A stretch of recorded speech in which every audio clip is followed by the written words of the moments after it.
Olá, amigos, eu vou passar, vamos dar continuidade ao nosso programa aqui do ensino médio. Na aula anterior, nós terminamos a parte de sequência e progressões, né? Nós resolvemos um TD só de exercício envolvendo esses dois assuntos, sequência e progressões. Rivelino, e hoje? Bem, hoje a gente vai dar continuidade com um assunto também muito presente nos concursos públicos, que é matrizes, tá? A gente vai iniciar matrizes, primeiro a gente vai fazer uma rápida introdução, depois a gente vai definir o que é matriz e ver o que é mais importante com alguns exercícios interessantes. Joia?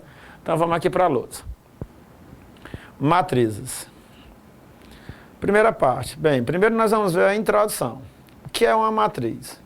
Muitas vezes, para designar com clareza certas situações, é necessário um grupo ordenado de números, que se apresentam dispostos em linhas e colunas, formando o que se chama matriz. Ora, moçada, o que é que eu posso entender, o que é que a gente pode entender por matriz? Matriz nada mais é do que uma maneira de você armazenar informações. Então, imagine que você tenha determinadas informações e você queira guardá-las. Então, se você armazenar essas informações num formato de linhas e colunas, você está gerando uma matriz. Então, a matriz é uma maneira de você armazenar informações em linhas e colunas. Vamos ver um exemplo aqui, né? Esse exemplo que está na lousa. Então, você tem aqui arroz e feijão. Você tem arroz do tipo 1, arroz do tipo 2 e arroz do tipo 3. Então, suponha que você queira saber o preço do arroz do tipo 1. Então, você vai trabalhar com a linha que contém arroz e com a coluna que tem tipo 1. Então, se você fizer a interseção das duas, arroz com tipo 1, você vai ver que o preço do arroz tipo 1 é R$ 2,40. Então, arroz do tipo 2, você vai unir a linha do arroz com a linha do tipo 2, com a coluna do tipo 2. Então, fazendo a interseção entre a linha do arroz e a coluna tipo 2, você vai descobrir que o preço do arroz tipo 2 são R$ 2,00. O mesmo vale para o feijão, né? Você tem feijão tipo 1, tipo 2 e tipo 3. Vamos supor que você queira saber o preço do feijão tipo 3. Então, você vai unir a linha do feijão com a coluna tipo 3. Fazendo a interseção dessas duas, linha e coluna, você vai descobrir que o feijão tipo 3 custa R$ 3,50. Então, moçada, o que é que eu posso entender por uma matriz? Uma matriz nada mais é do que uma maneira de você armazenar informações em forma de linhas e colunas. Então, esse exemplo é um exemplo bem prático. Você encontra em qualquer mercearia do seu bairro, né, uma tabela onde a pessoa colocou lá os produtos, os produtos com seus respectivos preços e tipos, organizados em linhas e colunas. Então, matriz é muito presente no nosso dia a dia. Eis um motivo para estudá-la também, né? Um assunto muito prático, muito dentro da nossa realidade. Agora vamos ver a definição. Como é que a gente pode definir matriz de uma maneira mais, vamos dizer assim, formal, né? Ó, vamos lá para a lousa. Definição. Sejam M e N dois números inteiros maiores ou iguais a 1. Sejam M e N dois números inteiros maiores ou iguais a 1. Denomina-se matriz M por N. Denomina-se matriz M por N, lê-se M por N, uma tabela retangular formada por M vezes N números reais, dispostos em M linhas e N colunas. Então, denomina-se matriz M por N, uma tabela retangular formada por M vezes N números reais, dispostos em M linhas e N colunas. Vamos ver alguns exemplos disso aí. Vamos aqui para a lousa para eu riscar aqui para vocês umas coisinhas. Então, vamos lá. Se você observar essa tabela você tem um conjunto de números reais, né, organizados em linhas e colunas. Rivelino, quantas linhas tem essa tabela? Bem, se você olhar para cá, ó, você tem uma linha, duas linhas, três linhas. Então, essa tabela é composta por 3 linhas. E quantas colunas? 1, 2, 3 colunas. Então, essa matriz é uma matriz 3 por 3. Opa, Rivelino, deixa eu ver se eu entendi. Isso aqui é o tipo da matriz, exatamente. Essa matriz é do tipo 3×3. Uma matriz do tipo 3×3 quer dizer que ela tem 3 linhas e 3 colunas. Quantos elementos tem essa matriz, Rivelino? Vamos contar. 1, 2, 3, 4, 5, 6, 7, 8, 9. A quantidade de elementos de uma matriz corresponde ao produto do número de linhas pelo número de colunas. 3 vezes 3, 9. Por isso que ele diz bem aqui assim, ó. Denomina-se matriz M por N uma tabela retangular formada por M vezes N números. Formada por M vezes N números reais. Joia? Dispostos em M linhas e N colunas. Então, quando você faz o produto M vezes N, em que M é o número de linhas e N é o número de colunas, você encontra a quantidade de elementos da matriz. Então, essa matriz tem 9 elementos. É uma matriz 3×3. Rivelino, essa segunda matriz aqui, ela é de que tipo? Vamos ver. Se você olhar para essa matriz, eu tenho a primeira linha, lembrem-se, linha, né, horizontal, segunda linha, terceira linha. Então, eu tenho uma matriz com 3 linhas e quantas colunas? Opa, você só tem apenas uma coluna. Então, você tem aí uma matriz 3×1. Ela é composta de 3 linhas e uma coluna. Rivelino, essa outra matriz? Quantos elementos tem essa matriz?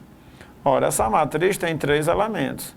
Se você pegar o total de linhas e o total de colunas e multiplicar, 3 vezes 1, você acha o total de elementos, que é 3. Rivelino, esta terceira matriz aqui, qual é o tipo dela? Bem, o tipo dela, ela é uma matriz que tem uma linha, ela é uma matriz 1 por quantas colunas? Primeira coluna, segunda coluna, terceira coluna, quarta coluna. Ela é uma matriz 1 por 4, tá certo? Por quê? Porque ela possui uma linha e 4 colunas.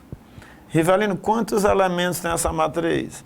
Essa matriz ela é composta por 4 elementos. Se você multiplicar o total de linhas pelo total de colunas, 1 vezes 4, vai dar o total de elementos da matriz. Tá certo? Então, aqui são exemplos de matriz, ou seja, são informações organizadas na forma de linhas e colunas. Já? Então, você tem aqui 3 exemplos de matriz.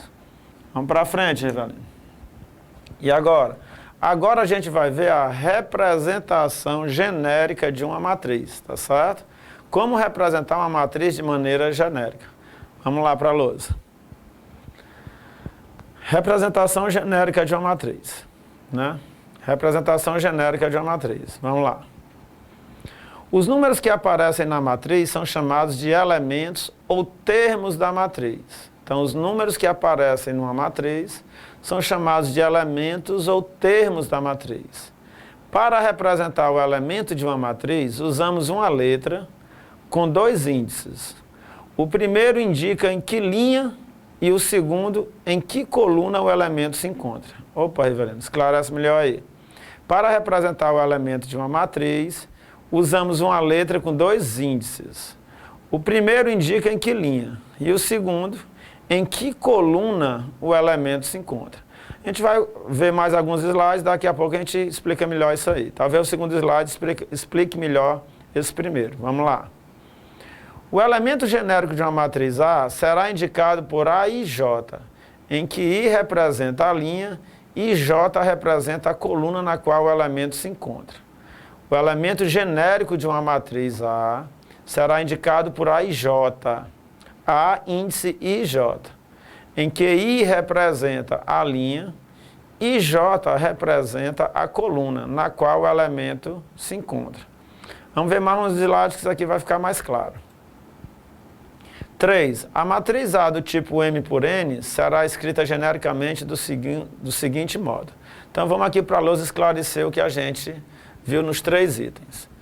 cada elemento de uma matriz, tá certo? Ó, cada elemento de uma matriz, ele pode ser escrito de forma genérica através de um elemento A e J. Rivelino, o que é que significa um elemento A e J? Esse elemento A e J, ele representa um elemento qualquer dessa matriz, tá certo? Ele representa qualquer elemento dessa matriz, em que a letra I, essa letrinha I aqui, ó, representa a linha. Era como se fosse um sistema de coordenadas. A letra I representa a linha e a letra J representa a coluna em que esse elemento está. Então, por exemplo, esse primeiro elemento da matriz é o elemento A11. O que é que o elemento A1 indica? O elemento A11, o elemento genérico A1, ele está me dizendo que ele fica na primeira linha e na primeira coluna. Então, A11 é um elemento que fica na primeira linha e na primeira coluna. Quem é o elemento A12? O elemento A12 é o elemento que pertence à primeira linha e à segunda coluna da matriz. Rivelino, quem é o elemento A33? Ora, o elemento A33 é aquele elemento que pertence à terceira linha e à terceira coluna. Joia? Rivelino, quem é o elemento A32? O elemento A32 é aquele elemento que pertence à terceira linha e à segunda coluna. Então, essa matriz é uma matriz M por N. Se você observar, né, como ele diz aqui, a matriz A do tipo M por N, então isso aqui é a matriz A do tipo M por N, ela é escrita genericamente dessa forma. Por que genericamente dessa forma? Porque ela foi escrita através de uma maneira geral. Ó, ele usou o elemento A e J para generalizar essa matriz. Então, não tem o elemento. O valor do A índice do A11 você não tem, você só tem o símbolo. A11 é o primeiro elemento, A12 é o segundo elemento. Então, essa matriz M por N, ela me diz outra coisa. Ela me diz que essa matriz tem M vezes N elementos. Se você multiplicar o número de linhas pelo número de colunas, você vai ter o total de elementos dessa matriz. Tá certo? Rivelino, e o I? Ó, A11, A12, A13, A1N. Agora o I passou a ser 2. A21, A22, A23, A2N. Agora o N passou a ser quanto? O I passou a ser quanto? A31, A32, A33. Depois o I passaria a ser quanto? A41, A42, A43. Ou seja, se você olhar esse primeiro elemento aqui, o primeiro índice, é sempre representado pela letra I. Então, aqui o I vale 1, aqui o I vale 2, aqui o I vale 3, tá certo? Por quê? Porque o I representa a linha. A linha varia de quanto? Varia de 1 até quanto? Até M. Então, se essa matriz é do tipo M por N, então a linha varia de 1 até M. Rivelino, e a coluna? O elemento A1 está na primeira coluna, o elemento A12 está na segunda coluna, o elemento A13 está na terceira coluna, o elemento A14 está na quarta coluna, até o elemento A1N. As colunas, elas variam de 1 até N, tá certo? Então, se uma matriz é do tipo M por N, as linhas variam de 1 a M e as colunas variam de 1 a N, tá certo? Vamos ver isso de maneira geral. Então, está aqui, ó, de maneira abreviada, podemos escrever a matriz A na forma. Isso aqui é uma linguagem mais geral, né? Uma linguagem mais matemática de você representar uma matriz. Dada uma matriz A qualquer, os seus elementos, né? Os elementos dessa matriz A são os elementos A e J, M por N, com I variando de 1 a M, né? Ó. Então, o primeiro elemento aqui é a linha. Então, o I varia de 1 até M. E J variando de 1 até N. J é a coluna. Quantas colunas tem aqui? Ó? N. Então, I varia de 1 a M, J varia de 1 a N. I e J pertencente aos naturais. Então, está aqui um exemplo. Você tem uma matriz, né? Uma matriz A3 por 4. Se você observar, as linhas variam de 1 a 3, né? Está aqui a primeira, a segunda e a terceira, né? Ó, o número de linhas é menor ou igual a 3, maior ou igual a 1, o I varia de 1 a 3, e o J, que é o número de colunas, ele varia de 1 a 4. 4 é o número de colunas dessa matriz, tá certo? Então, o J vai de 1 até 4, menor ou igual a 4, maior ou igual a 1. Então, essa é a maneira abreviada de você escrever uma matriz. Então, moçada, com isso a gente termina essa parte inicial sobre matrizes. Foi o que a gente viu? Uma pequena introdução da importância de matrizes, né? Por que é interessante estudá-las, uma maneira de organizar dados, tá certo? Em forma de linhas e colunas. A gente viu uma breve definição, tá certo? De matriz, viu como escrever uma matriz de uma maneira geral, e como representá-la através dos elementos A e J, tá certo? Daqui a pouco a gente volta para fundamentar mais um pouquinho e resolver algumas questões, tá certo? Para clarear mais um pouco. Forte abraço, valeu!